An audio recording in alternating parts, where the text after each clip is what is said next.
한국세계선교협의회가 예비 선교사들을 위한 연합수련회를 개최했습니다. 참석자들은 수련회를 통해 영적 재무장의 시간을 갖고 선교적 사명을 다짐했습니다. 네팔 대지진이 일어난 지 4년이 됐지만 여전히 재난 상태를 벗어나지 못한 곳이 많아 지속적인 관심이 필요합니다. 정치적 불안이 가장 큰 문제로 지적되고 있습니다. 기독교 한국침례회가 오는 30일부터 5월 3일까지 세계 침례교 한인대회를 개최합니다. 이번 대회는 말콤 페닉 선교사의 한국 선교 130주년을 기념하고 국내외 침례인들이 하나 되는 자리로 마련됩니다. 여러분 안녕하십니까? C채널 매거진 굿데이 첫 소식입니다. 한국세계선교협의회가 미래의 세계 선교의 주역이 될 예비 선교사들을 위해 연합수련회를 개최했습니다. 참석자들은 수련회를 통해 선교의 목적을 되새기고 복음의 오지에서 주님을 전하는 일에 사명을 다할 것이라고 다짐했습니다. 변현준 기자가 보도합니다. 경기도 파주시 솔수양간에 모여 예배를 드리는 100여 명의 선교훈련생들. 섬기게 될 선교지와 선교단체는 각자 다르지만 그와 상관없이 서로를 알아가는 화합의 시간을 보냅니다. 세계 선교를 위한 거룩한 어깨동무라는 주제로 진행된 연합수련회. 한국세계선교협의회는 예비 선교사들의 공동체성 함양을 위해 연합수련회를 개최했다고 밝혔습니다. 우리는 한국 선교를 위해서 한 배를 탄 사람들입니다. 선교를 함에 있어서 따로따로 한 것이 아니라 우리는 한국인 선교사로 한 배를 타고 이제 우리를 선교를 해야 되는데 선교 훈련을 통해서 우리가 좀 함께 서로 알아가고 서로 교제하고 서로 동역하는 그런 일들이 일어나면 좋겠다 하는 생각이 있습니다. 조봉희 지구촌교회 담임 목사는 개회 설교를 통해 사랑의 리더십으로 보스가 아닌 리더의 역할을 하는 선교사가 돼야 한다고 당부했습니다. 영혼을 사랑하는 마음입니다. 사랑이 없으면 그 목회가 아니거든요. 군림하고 가서 사랑보다는 리더가 아닌 보스 선교사들이 너무 많아요. 우리에게 가장 위대한 선교사이신 예수님은 그분의 선교 한마디로 뭐라고 할 수 있을까요? 사랑의 선교죠. 오늘 이 아름다운 제 다짐의 시간이 될 수 있기를 축복합니다. 수련회 참석자들은 다양한 프로그램을 통해 영적 재무장의 시간을 보냈습니다. 여러 선교 훈련생들이 함께 모일 수 있다는 것 자체가 참 기대가 많이 되고요. 다른 교단에 계신 선교사님들과 함께 교제 나누면서 한국교회가 연합해서 주님께서 맡기신 선교의 사명을, 그 명령을 함께 이뤄나갈 수 있는 비전을 꿈꾸고 그런 기대들을 함께 가졌으면 좋겠습니다. 이렇게 연합해서 하는 거를 이제 이번 기회를 통해서 알게 됐는데 좀 이렇게 같이 연합하고 또 나아가서도 그 필드에서도 연합되는 그런 모습들이 계속 이루어지면 좋겠다라는 생각하고 있습니다. 참석자들은 저마다의 선교 비전을 공유하면서 함께 사명을 이뤄나가자고 다짐했습니다. C채널 뉴스 변현준입니다. 기독교 대한선교회교회 제112년차 총회 실행위원들이 복음통일 기도회를 열었습니다. 북한 사역자를 양성해 성결의 복음으로 북한을 가득 채우게 해달라며 간절히 기도했습니다. 조홍현 기자 보도입니다. 기독교 대한선교회 제112년차 총회 실행위원이 한반도 평화 통일을 위한 기도회를 열어 하나님께 남과 북이 복음으로 하나 될 수 있도록 간절히 기도드렸습니다. 윤성원 기성총회장은 하나됨을 힘써 지키라는 제목으로 메시지를 전했습니다. 윤 총회장은 연합을 이루어 힘을 모으기가 어려운 이 시대에 성도들이 복음 통일을 위해 모든 겸손과 온유 그리고 너그러움으로 하나됨을 힘써 지켜야 한다고 강조했습니다. 오늘 우리 시대는 분열과 해체의 시대입니다.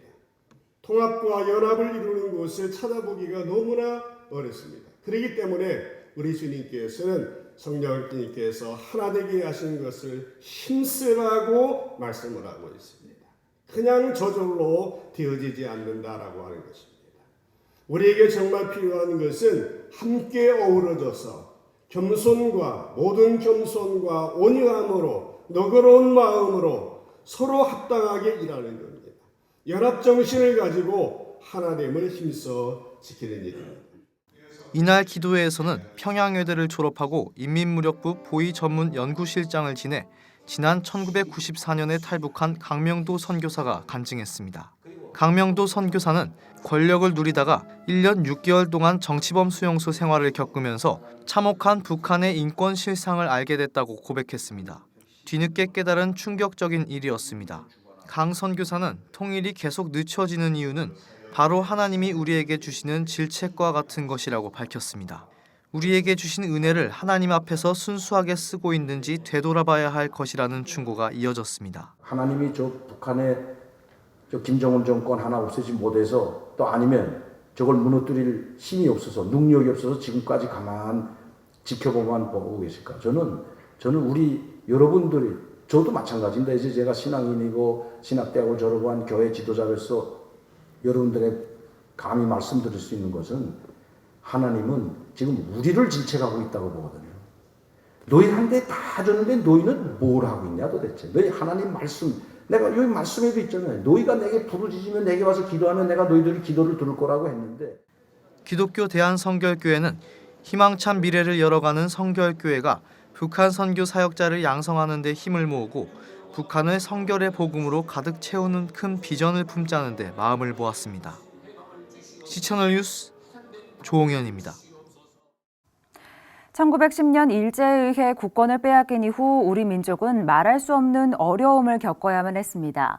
한국 독립운동을 도운 많은 외국인들, 그중에 2대에 걸쳐 지속적으로 한국의 독립지사들을 도운 피치 목사 부자가 있습니다. 김효정 기자가 보도합니다. 중국 상하이시 뒤룬루. 빨간색 십자가가 달린 전형적인 중국식 건축 양식으로 세워진 교회가 있습니다. 아버지에 이어 아들까지 2대에 걸쳐 일제강점기 독립운동을 헌신적으로 도운 미국 피치 목사 부자를 기념하기 위해 세워진 홍더탕 교회. 1870년대 중국 선교사로 파송된 아버지 조지필드 목사. 1910년 한국이 일본에게 주권을 빼앗긴 이후 상하이로 망명한 이들이 늘면서 한인들의 비참한 현실에 관심을 갖게 됩니다. 구제사역에 앞장서면서 한인 예배에서 말씀을 전했고 예배 장소가 없어 어려움을 겪을 때도 적극적인 조력을 아끼지 않았습니다. 상하이 한인교회의 첫 세례식 수세자 김철과 최마리아도 피치 목사에게 세례를 받았습니다. 1818년 9월에는 전도사였던 여운형과 함께 상하이 교회의 대표로 평안북도 선천에서 열린 장로교 총회에 참석해 한인교회의 정황을 보고하고 선교사 파송을 청원하기도 했습니다. 예배당을 여러 곳 옮겼습니다. 처음에는 이제 미 해군 YMCA에서 시작해가지고 여러 곳 옮기다가 이제 마지막에 3일당이라는 예배당을 마련했는데 그 과정에서 그 피치 선교사 아버지 피치의 도움이 컸습니다. 아들과 함께 한국에 온 일이 있습니다. 그런 그 도움도 우리가 좀 이렇게 기억해야 될 것입니다. 상해 임시정부가 꾸려지면서 피치 목사는 구호품과 의연금 등을 모아 독립운동가들을 적극적으로 도와줍니다. 독립지사들의 양성소이자 임시정부가 설립한 한인학교, 인성학교 기금 모집을 위한 고문으로도 활동했습니다. 미국과 유럽으로 가는 루트는 거의 단절되고 상하이가 중요한 거점으로 부상하면서 한국에 있는 언더우드, 사무엘 마페 선교사가 써준 소개장을 받아 수많은 독립운동가들이 미국행 승선권을 살 수 있도록 도와주기도 했습니다. 상하이 일본 총영사관이 미국 총영사관에 피치 목사의 한인 지원 활동을 항의하면서 압박을 가할 정도. 1923년 2월 상해에서 병으로 세상을 떠나기 전까지 그의 한인 지원 활동은 끊임없이 이어집니다. 임시정부의 기관지인 독립신문에 실린 부고. 우리 한인에 대한 다대한 동정심을 가지고 우리 독립운동에 대해 비밀리에 또는 공공연하게 막대한 원조를 여하던 미국인 피치 목사는 신병으로 인하여 지난 17일 상하이 자택에서 별세하였는데 당년이 78세이더라. 당시 한국인들이 피치 선교사를 얼마나 사랑했는지 엿볼 수 있습니다. 피치 목사님 통해서 한인 구제라든가 또 여러 가지 도움들을 의료라든가 옷이라든가 생활 환경을 도와주셨던 유명한 선교사님 피치 목사님 통해서 그런 독립운동의 주도적인 역할을 교계에서 감당했기 때문에 자연스럽게 많은 사람들이 따르게 됐지 않았을까. 아버지 피치 목사의 지극한 한국 사랑은 이후 아들 피치 목사에게도 이어져 독립운동과 교민사회에 영원히 기록될 족적을 남깁니다. CCNR 뉴스 김효정입니다. 세문안교회가 지난 21일 새성전 입당 감사 예배를 드렸습니다. 리명석 예장통회 총회장은 여호와로 인해 기뻐합니다라는 제목의 설교를 전하고 세문안교회가 많은 영혼을 구원하는 구원의 방주로서 귀한 사역에 참여하길 바란다고 당부했습니다. 세문안교회 성도들은 이날 예배에서 우리나라 최초의 어머니 교회로서의 역할을 다하는 교회가 되겠다고 다짐했습니다. 세문안교회 새성전 건축 양식은 두 팔을 펼치고 있는 어머니의 모습을 형상화한 디자인으로 기존의 고딩 양식이 아닌 부드러운 곡선을 사용해 하나님의 사랑과 긍휼을 드러내고 있습니다. 대한예수교장로회 합동 은혜성산교회 김한기 목사 이임 감사 예배가 지난 20일 경기도 광주 은혜성산교회에서 드려졌습니다. 김한기 목사는 대치동 지하에서 개척된 교회가 지금의 모습으로 성장하기까지 모든 과정이 하나님의 은혜였다면서 서로 신뢰하며 은혜성산교회를 읽어주길 바란다고 권면했습니다. 김한기 목사에 이어서 은혜성산교회를 섬길 새로운 위임 목사로 김일기 목사가 취임했습니다.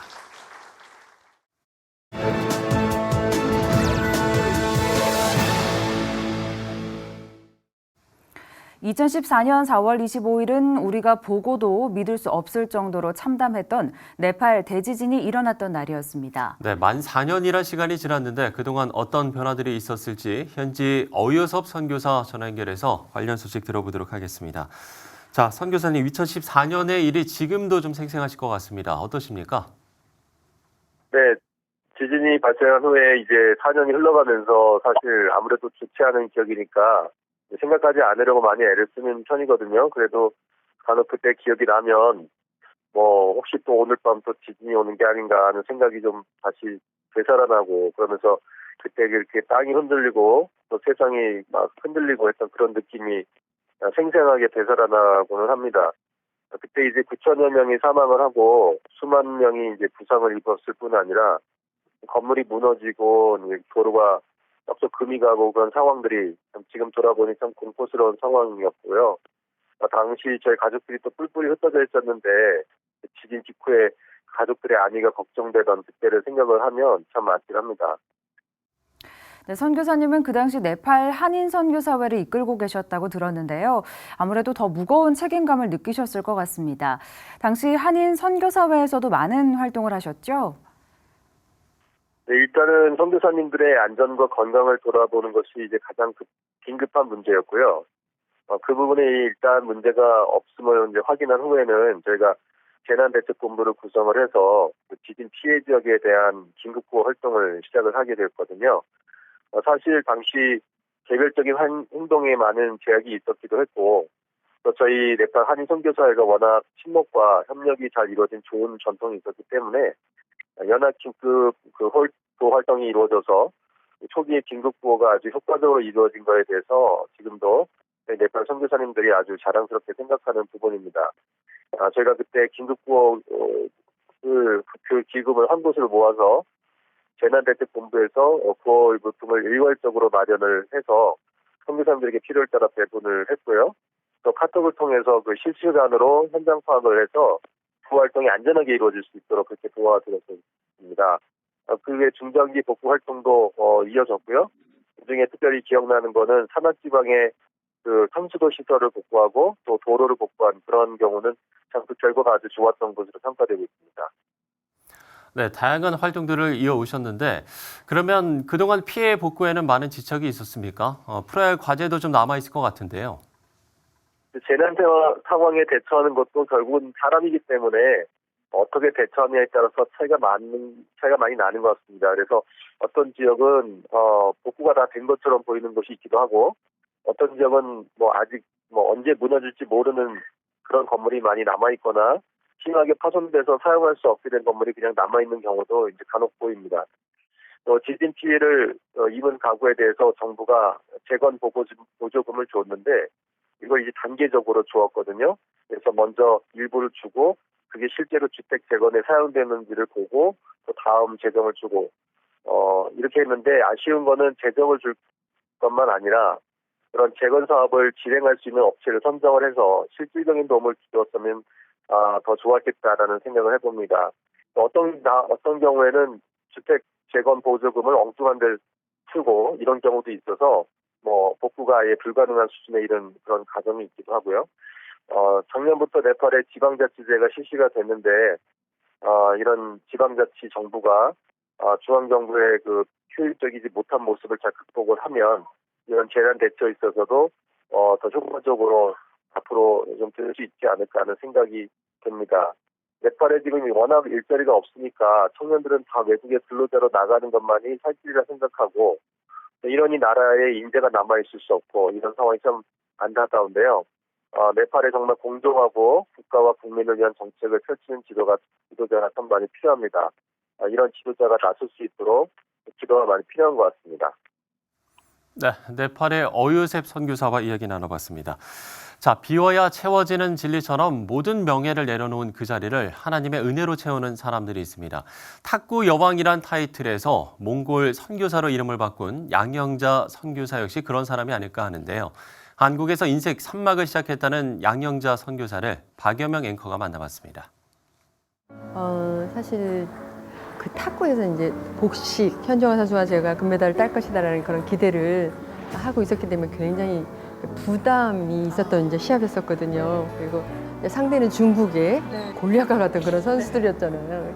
현정화 선수랑 정말 지금도 기억이 나는 게 결승전을 앞두고 둘이 손을 잡고 간절하게 하나님 앞에 기도하면서 그러고 이제 그 결승전에 이제 들어간 기억이 있어요. 그래서 거기에서 정말 넉넉하게 승리를 허락하신 하나님, 그래서 너무 감사했고 또 마치 국민들이 기대하고 있는데 보답한 것 같아서 안도의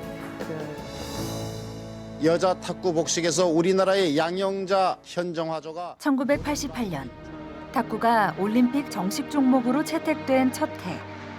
온 국민의 손에 땀을 쥐게 했던 탁구 복식 결승전에서 탁구대와 네트를 넘나들던 2.7g의 작고 가벼운 흰 공은 마침내 대한민국의 금메달을 안겼습니다. 서울 올림픽을 끝으로 명예롭게 은퇴를 하고 실업선수단 트레이너 코치직을 맡았고 대통령 최고 훈장인 청룡상 등의 훈장도 받았지만 양영자 선수를 찾아온 것은 뜻밖의 아픔이었습니다. 금메달을 따고 은퇴를 하고 나니까 굉장히 허전함, 공허함 이제 이런 것들도 있더라고요.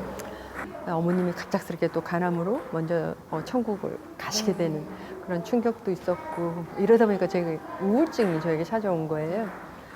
그런 심한 조울증을 앓으면서 또 그런 고난의 기간을 통해서 그동안은 내가 얼마나 이기적인 삶을 살았는가, 내가 나만의 목표만을 위해서 이제 살아왔던 거. 특별히 이제 성경에 예수님께서 이제 말씀을 하시잖아요. 지극히 작은 자에게 하지 아니한 것이 내게 한 것이라는 그런 말씀처럼 저는 예수님께 해드린 일이 없었구나. 받기만 은혜만 받기만 했었지 내가 정말 지극히 작은 자에게 소자에게 냉수한 그릇을 떠다 준 일이 이제 없었구나라는 걸 깨달으면서 내 우울증이 회복이 된다면 내 조울증이 회복이 된다면 이제 그러한 삶을 살고 싶다.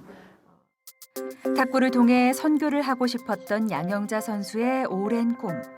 그렇게 생각지도 못한 고통의 시간을 오롯이 견디며 양영자 선수는 선교사라는 이름으로 다시 태어났습니다.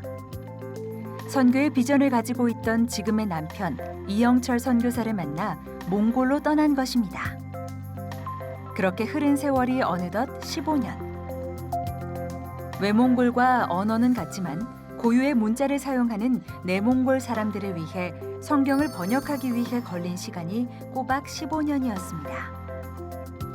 혹독한 자연 환경과 너무 다른 사고방식, 수시로 부딪히는 문화적 차이로 안면 마비에 걸리기도, 지독한 향수병에 시달리기도 했지만 하나님께서는 때에 따라 늘 그렇듯 양영자 선교사를 일으키셨습니다. 사실 이제 한국에서는 실업팀에서도 왜 이렇게 고생을 하고 있냐, 들어와서 실업팀 감독을 해라 이런 제안을 받기도 했지만 한 민족의 그 나라의 언어로 된 그 성경이 번역이 되는 것만큼 더 중요한 게 없다는 생각을 하게 됐고, 또 제가 비자를 받아줘야 남편이 또 그 번역 일을 할 수 있었기 때문에 완역을 할 때까지 이제 그곳에 있었던 거죠. 그래서 출판이 되는 헌정식 때가 너무너무 이제 감격적인 날이었고, 또 앞으로 그 성경을 통해서 내 문구에 사람들이 하나 더 부흥될 뿐만이 아니라 더 나아가서 또 그 다른 소수 부족들을 전도할 수 있는 이러한 민족이 되지 않겠나라는 그런 비전 때문에. 다시 한국으로 돌아온 양영자 선교사는 어느 때보다 밝게 웃고 있었습니다. 청소년 탁구 유망주들을 발굴해 국가대표가 될 수 있도록 키우는 꿈나무 청소년 감독 역할을 하고 있다는 양영자 선교사는 이렇게 인생 산막을 위해 조금씩 발걸음을 내딛고 있는 중이라고 했습니다. 제가 참 좋아하는 구절이 고린도전서 1장 27절이에요. 거기에 보면은 하나님께서 세상에 미련한 자를 택하사 강한 자, 지혜로운 자를 부끄럽게 하시고 약한 자를 택하사 강한 자를 부끄럽게 하신다는 말씀이 제가 선수 때부터 고백해왔던 말씀이었거든요. 그렇게 고백할 수 있었던 건 내가 가장 약할 때 강함 되어 주셨던 하나님을 체험했기 때문이었거든요. 근데 지금도 여전히 마찬가지예요. 때로는 아무것도 내가 할 수 없을 것 같고 부족한 것도 많고 참 나약할 때도 많다라는 생각을 하면서 어떤 때는 너무너무 내 삶의 한계를 느낄 때도 있는데도 불구하고 있는 모습 그대로를 조목조목 작은 일이든 큰 일이든 하나님께 아뢰고 엎드릴 때 하나님께서 참 약한 자의 편이 되어주셔서 있는 모습 그대로를 받아주시는 하나님이셨는데 지금도 그런 것 같아요. 언제든 기도할 수 있는 특권, 동행할 수 있는 특권을 주신 하나님을 아버지로 고백할 수 있기에 또다시 꿈을 꿀 수 있었다고 말하는 양영자 선교사. 아이들의 작은 손을 잡고 네트 너머로 넘기는 2.7g의 작은 탁구공은 그렇게 금메달을 넘어 하나님의 사랑을 전하고 있었습니다.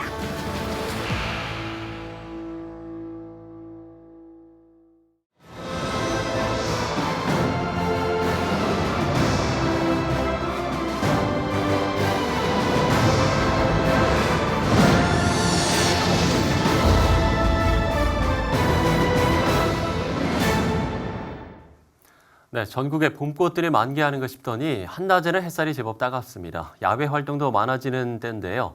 이런 계절 이야기가 있는 역사 여행도 좋을 것 같습니다. 네, 국내 곳곳에서 만날 수 있는 믿음의 순례길을 안내해드립니다. 대신총회 신학연구원 이종전 원장 모셨습니다. 원장님 안녕하십니까? 안녕하십니까? 네. 네.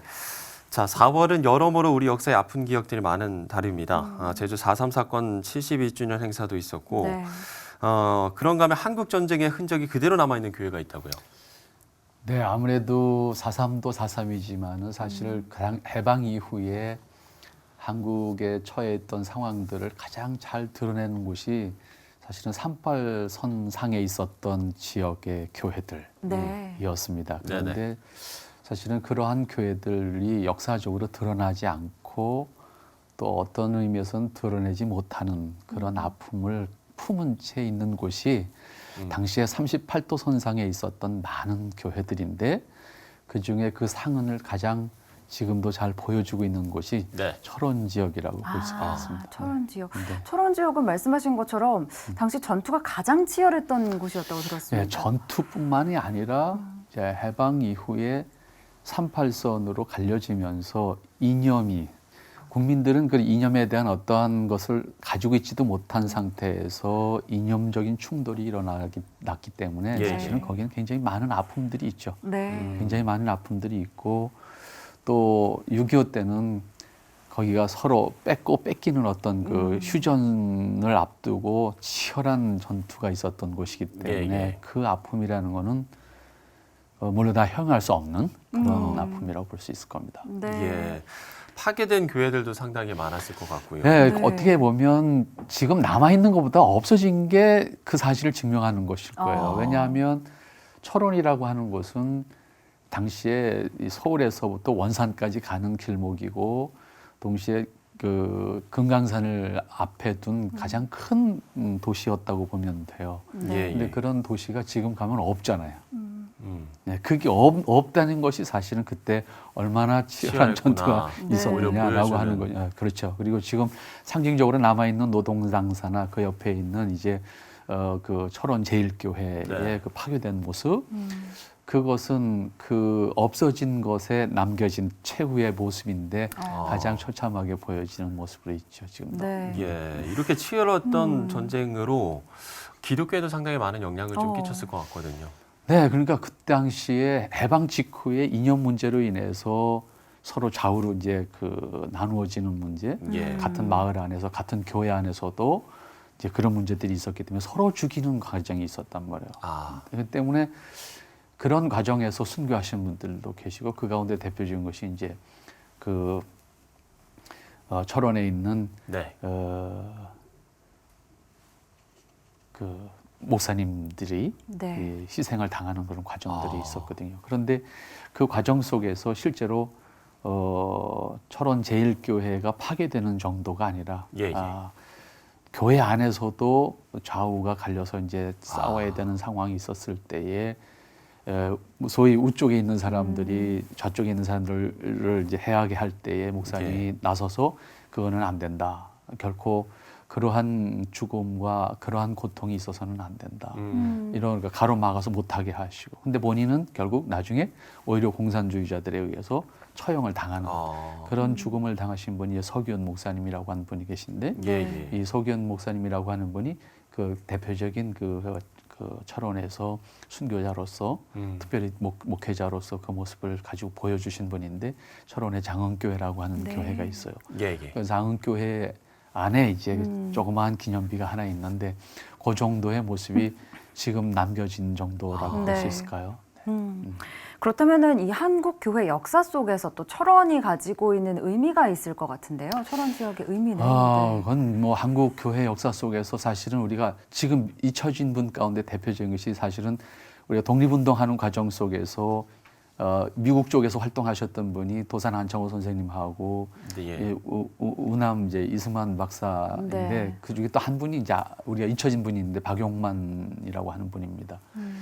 이분은 사실은 독립운동의 방향이 좀 달랐어요. 이분은 독립을 하기 위해서는 우리가 군사력을 길러야 된다. 그래서 실제로 하와이에서 군사학교를 만들어서 군인을 양성했고 독립군을 양성해서 전투 준비를 했던 분이시거든요.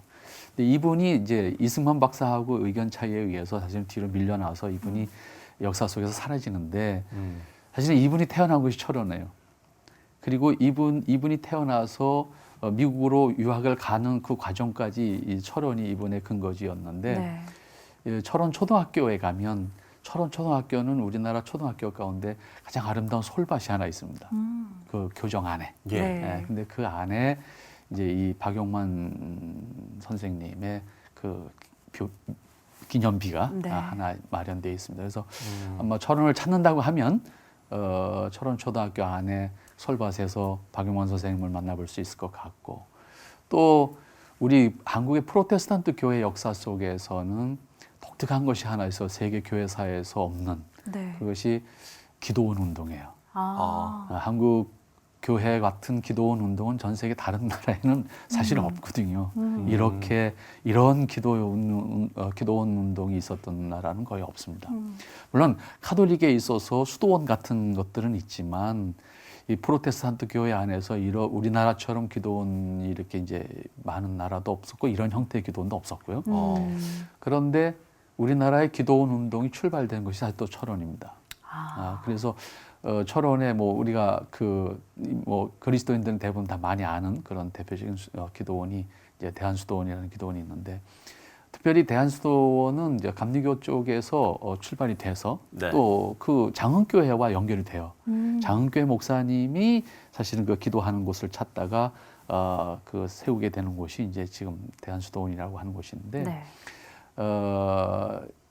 한국 교회사 안에서 기도원 운동이 주는 큰 긍정적인 면도 있고 사실 또 부정적인 면도 좀 없지 않아요. 없지 않지만 어쨌든 한국 교회가 해방 이후에 이렇게 성장하는 과정 속에 그 영적인 부흥 운동을 일으키는데 한 큰 축을 담당한 것은 분명히 기도원 운동입니다. 그런데 1940년 해방 전이죠. 해방 전에 우리나라에 공식적으로는 지금 그곳이 가장 처음으로 시작된 기도원이 아니냐 이렇게 본다고 하면 다 그 철원의 그 유명한 관광지를 다 끼고 있는 지역들이기 때문에 이렇게 봄날이 됐을 때 그곳을 찾아보는 것은 매우 의미가 있는 곳이라고 볼 수 있겠고, 특별히 그 철원 제1교회가 무너진 제1교회, 그다음에 그 옆에 복원한 제1교회가 있어요.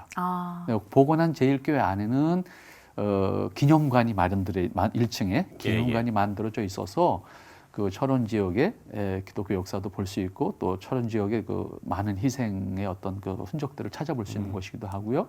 그다음에 구 예배당은 폭격을 맞아서 이제 부서진 채로 지금 남겨져 있거든요. 벽체만 남겨져 있는데, 그 건물은 다시 단순히 무너졌다라고 하는 것만이 아니라 그 건물을 설계하신 분이 그 보리스라고 하는 선교사인데, 이분은 본래 이제 한국에서 활동하신 분은 아니에요. 일본에서 활동하셔서 일본의 근대 건축의 어떤 그 기원을 만들어 주신 분이라고 일본에서는 굉장히 존경하시는 분인데, 그분이 남긴 한국 안에도 몇 채 그 건물이 있어요. 그 가운데 대표적인 게 이화여대 본관 건물입니다. 보리스 선교사가 설계한 건물 가운데서는. 근데 바로 그 예배당 건물이 보리스 선교사가 설계한 건물이에요.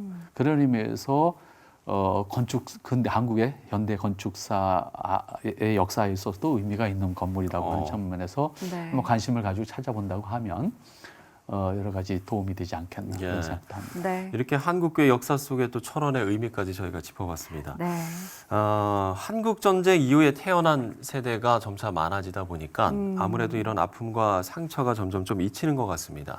그런 의미에서 오늘의 좀 순례길의 의미를 우리가 좀 정리를 해본다면 어떻게 해볼 수 있을까요? 지금 우리 현실 속에서 우리 사회를 보면 사실 굉장히 아직도 좌우가 대립하는 모습이 늘 보여서 마음이 힘들잖아요, 국민들이요. 사실은. 그런 측면에서 본다고 하면 어떤 한 지역보다는 철원 지역은 그 모두를 볼 수 있는, 그 모두의 아픔을 볼 수 있는 곳이 아닐까. 그리고 실제로 철원 제1교회 같은 곳이 세워지는 과정을 보면 1905년에 초기에 장로교 선교사가 세운 교회인데 지금 감리교거든요. 근데 그것은 선교지 분할의 과정 속에서 이것이 이제 감리교 지역으로 편입이 되면서 그 교회를 감리교로 넘겨줘서 이제 지금 현재 감리교가 된 거예요. 이제 그런 어떤 이념을 넘어서서 혹은 신앙의 어떤 색깔을 좀 넘어서서 어떤 큰 목적을 가지고 같이 할 수 있는 것을 볼 수 있는 곳이 그 철원 제1교회 그 자체의 모습이 아닐까도 보고요. 동시에 그 옆에 노동 당사가 이제 있고 철원 제1교회 구 예배당 파괴된 모습이 같이 있거든요. 그 모습을 보면서 과연 우리가 무엇을 위해서 투쟁해야 되는가, 무엇을 위해서 우리가 사실은 이렇게 힘써야 되는가, 에너지를 어디다 써야 되는가, 그리고 동시에 우리가 극복할 수 있는 방법은 뭘까? 뭐 너무 무거운 주제일 수도 있지만 철원을 찾는다고 하면, 그런 생각을 가지고 찾아본다고 하면, 그리고 그 모든 것을 극복하기 위해서 온 나라가 함께 기도할 수 있었던 분위기를 만들었던 그런 철원 지역의 기독교 역사를 좀 찾아본다고 하면 지금 당면하고 있는 한국 사회의 여러 가지 갈등의 요소들, 또 교회들이 지금 어려움을 처하고 있는 이런 상황들을 우리의 지금 살아있는 현대 그리스도인들이 책임을 가지고 극복해야 되겠다라고 하는 건 어떤 생각을 가지고 찾아본다고 하면 많은 도움이 되지 않겠나 그런 생각이 듭니다. 자, 우리가 사회 갈등, 특히 국민 통합을 좀 이야기를 합니다만 강원도 철원 지역을 통해서 그야말로 신앙으로 하나 돼야 함을 좀 볼 수 있을 것 같습니다. 믿음의 순례길 이종전 교수와 이야기 나눠봤습니다. 오늘 말씀 고맙습니다. 감사합니다. 감사합니다.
네, 세계 한인 침례인 대회가 4월 30일부터 5월 3일까지 열립니다. 이번 대회 준비위원장이고 대신교회 담임 목사이신 조마시 목사 모시고 관련 이야기 들어보도록 하겠습니다. 목사님 안녕하십니까? 안녕하세요. 안녕하십니까. 나와주셔서 감사합니다.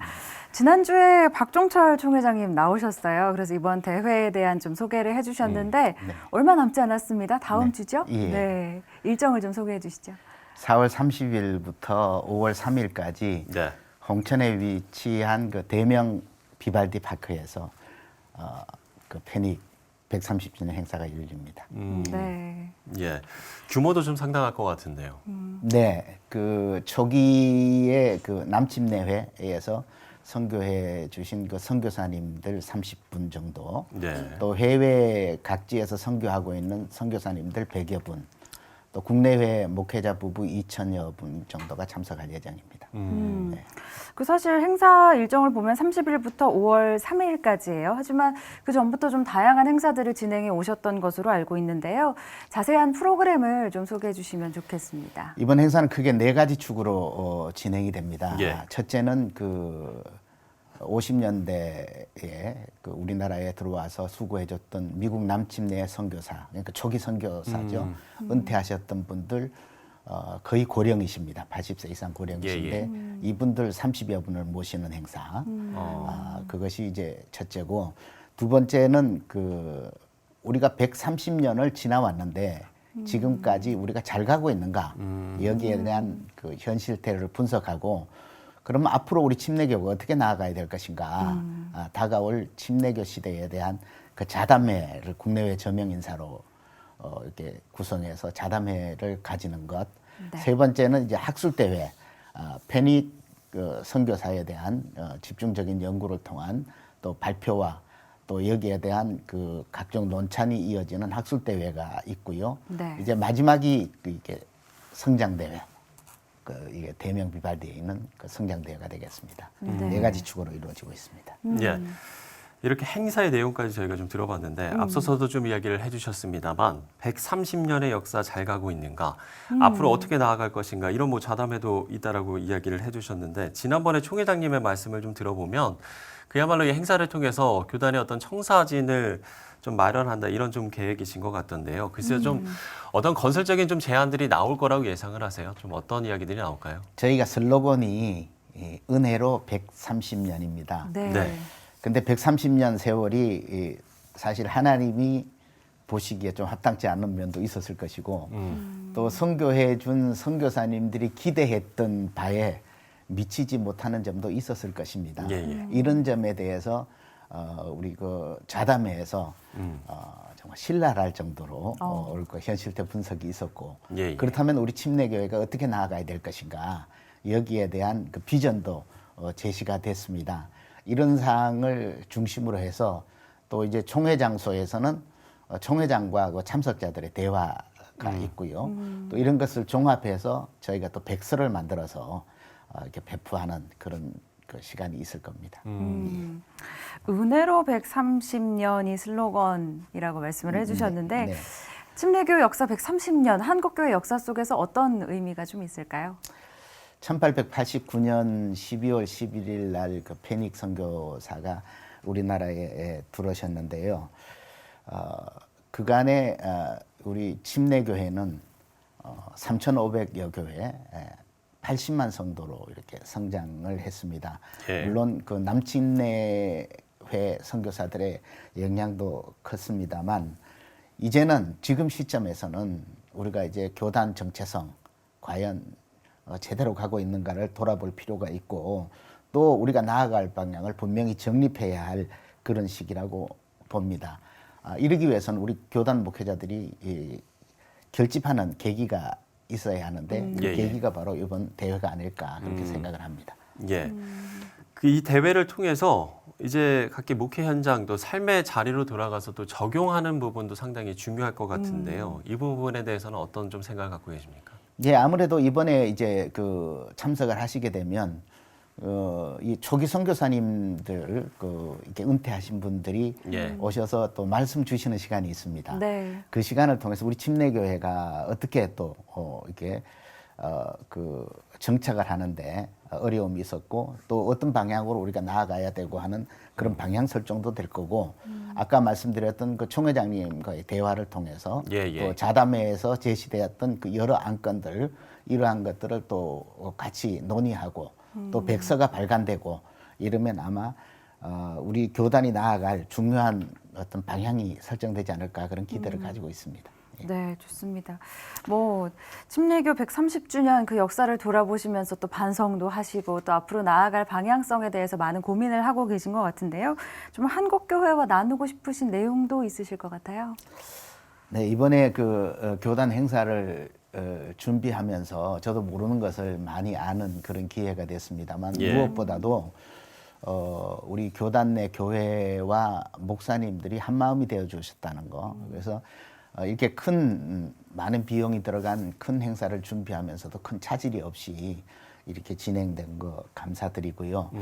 또 부탁드리고 싶은 것은 아까도 말씀드렸던 그 우리 지금 은퇴하신 선교사님들이 연세가 상당히 많습니다. 그래서 그 이분들 국내에 체류하면서 우리나라의 발전된 그런 모습도 보여드리고 자기들이 선교했던 현장으로도 모시고 갑니다. 그런 가운데서 건강할 수 있도록 좀 기도 부탁드리고 또 이번 성장대회가 잘 될 수 있도록 이 방송 보시는 모든 분들이 좀 기도해 주시면 감사하겠습니다. 모쪼록 좀 대회가 좀 잘 마무리되길 저희도 좀 기도하겠고요. 그야말로 한국교회 복음의 영향력이 더욱 확산되도록 견인하는 기독교 한국 침례회가 되길로 기도하겠습니다. 목사님 오늘 말씀 고맙습니다. 감사합니다.